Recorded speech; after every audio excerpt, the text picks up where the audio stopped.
This video shows how to make sure the paper you are using in your HP Officejet Pro 8500A all-in-one printer is the correct paper for the print job.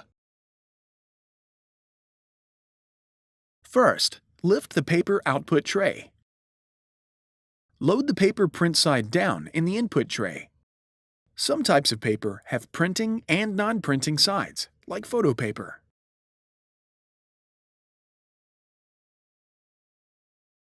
Lower the paper output tray. Do not use wrinkled or curled paper.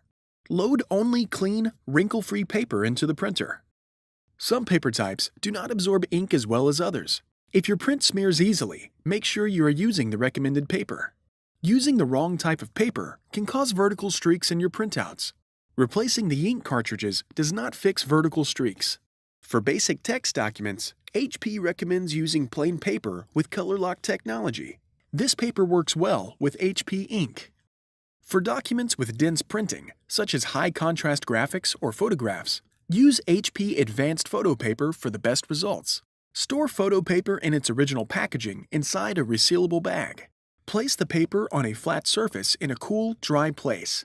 Load the photo paper only when you are ready to print, and then put the unused paper back in the packaging. If the problem occurs only on a scanned copy, dirty scanner glass is usually the cause. You should clean the scanner glass to resolve the issue. You can find additional helpful videos at hp.com/support videos and on our YouTube channel, youtube.com/HP printer support.